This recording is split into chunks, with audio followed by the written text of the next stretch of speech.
Hello everybody and welcome back. In our previous video, we implemented a stack example and utilized the existing stack data structure provided in java.util package. We saw how the push method and pop methods are used to arrange the elements in a stacked way. Right? We also saw some of the use cases like it's heavily used in maintaining the browser history, used for undo processing, used for recursion processing, right? So this was some of the real world example. Now in this video we will discuss how data structure is created, how are the methods implemented, and what is the logic behind stack data structure in Java. Before going ahead with creating our bare classes and methods, we'll try to visually understand how this data structure works. So moving back to my screen, firstly, stack can be correlated as a cylinder or a container, and the container can consist of different elements. Here in this diagram we can see there is a container consisting of two circles. Imagine these circles as a tennis ball. So tennis ball is our value which we are holding in this structure. So when we execute the push method with a generic type t and value, a new tennis ball is created. It can be any object and added to the stack, right? Similarly, when a pop method is executed, the top element from the stack is removed from the stack, right? So you might wonder what is this tennis ball object. Basically, when commonly used in Java is a node structure. We name it as a class node structure, and the node structure consists of two member variables. One is the generic type t and a value, in some cases also named as data. Then there is another member which is of a node itself named as next, right? Because of this class node, it is possible to create stack data structure, and the same node is also used in linked list. So you can safely say that stack internally implements linked list data structure of type node. Let's move ahead and look at how these nodes are interrelated with each other. You can diagrammatically represent a node as a node of value 1 and the arrow indicating pointing to the next node. And the next node can be any node. In this case it's a value 2 and it has another arrow indicating to the next node. The next node has a value of 3, and because it is the last node of the stack, it points to null or none. Because this is a stack, the first element we name it as a top node, right? So the first element of the stack is called as the top node, and because we are implementing a last in first out LIFO principle, you can imagine that 3 came very first, followed by 2, so it got stacked on the queue. Then 1 got stacked on the top of the queue. Because it's on the top of the queue, when you do pop, the element which would be removed from the stack would be the top element of node value 1, right? Simply put, it internally implements linked list in a vertical fashion. Now let's try to code this and understand how this node data structure is used and how the stack methods are implemented.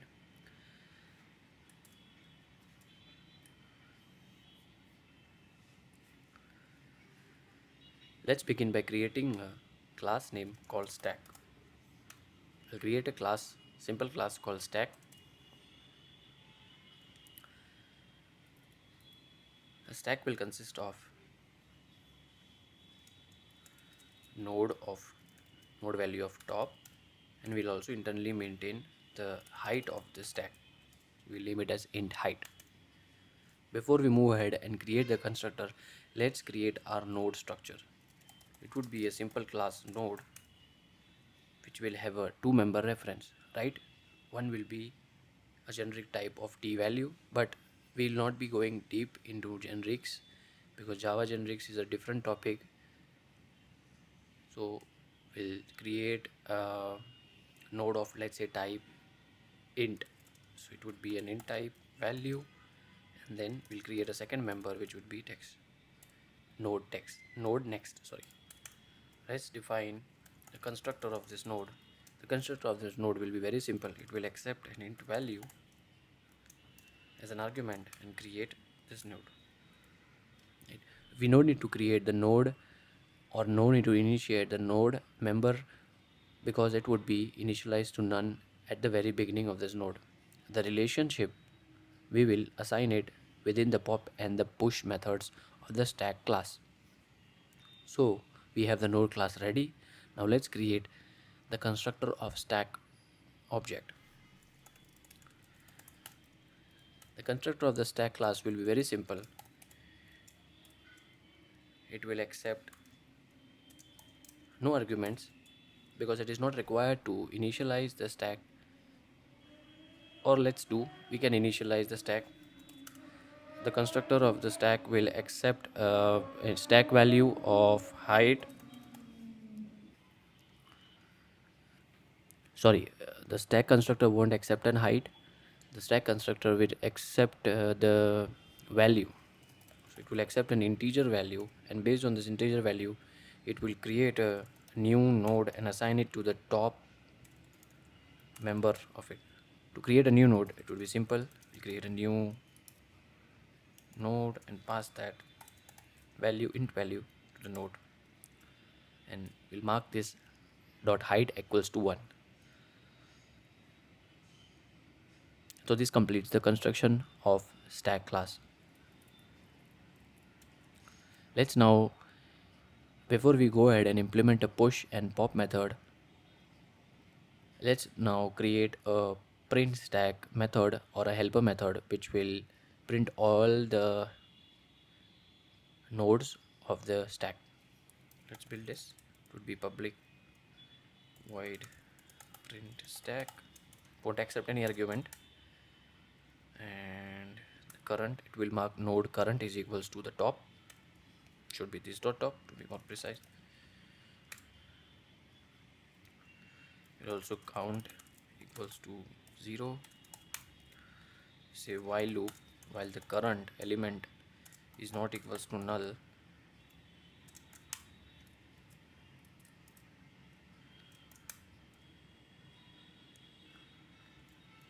say count plus plus, if count is not equals to greater than 1,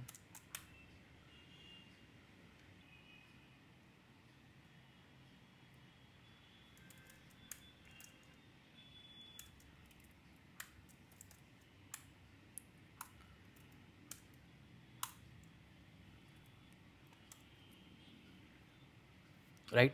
So here is the print stack method which will iterate through all the nodes of the stack with the help of the while loop and print out the message. This is a simple print stack method. The most important thing is we have added the construction part of the stack class and also created the node object. Now let's test this out. Create a class demo, create a main thread, and therein we'll create a stack, call it my stack. It's a new stack of value 5. Then we go ahead and print this stack. Let's run this and see the output.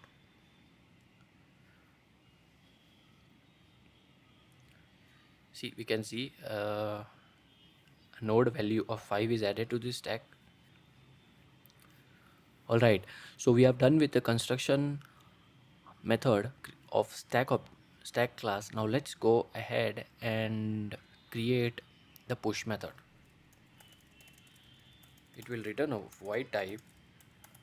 Push method will accept an int of value.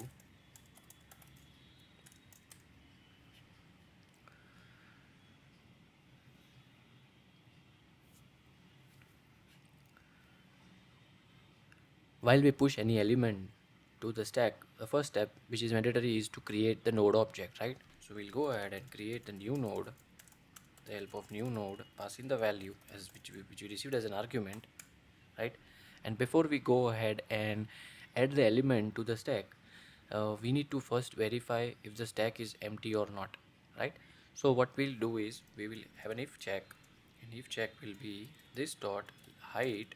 If the height is not equals to 0, that means the stack is not empty. Then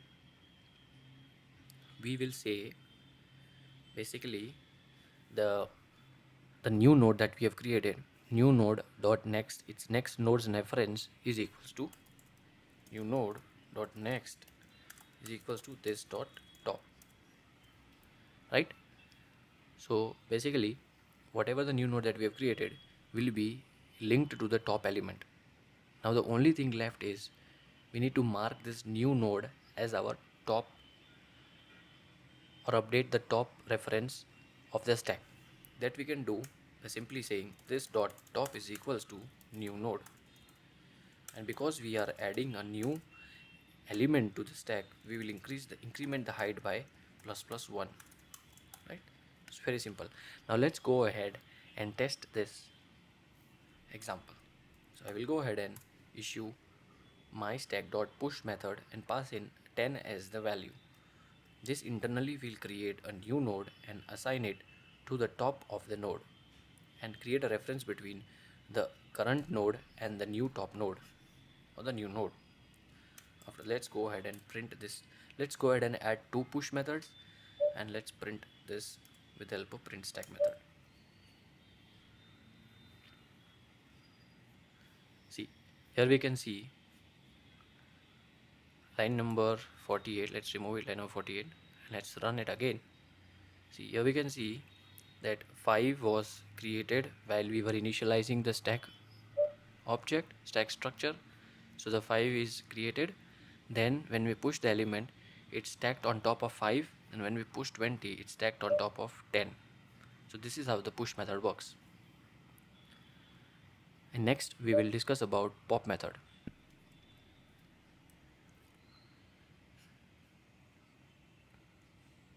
Fine, now let's create the pop method. Publish void publish node, or it should be node pop, return a node value.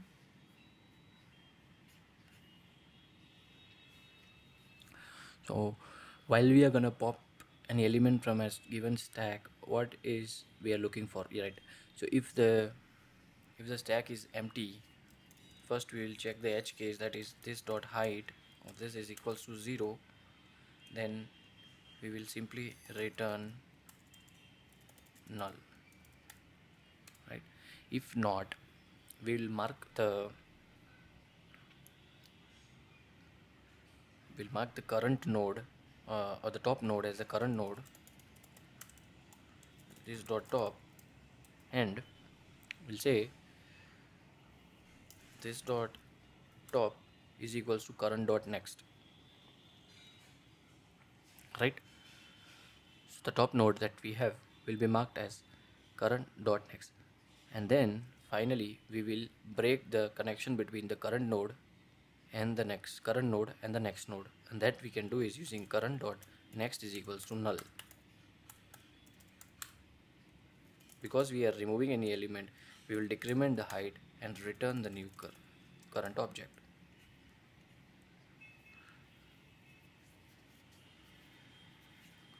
Right, now let's go ahead and test this element.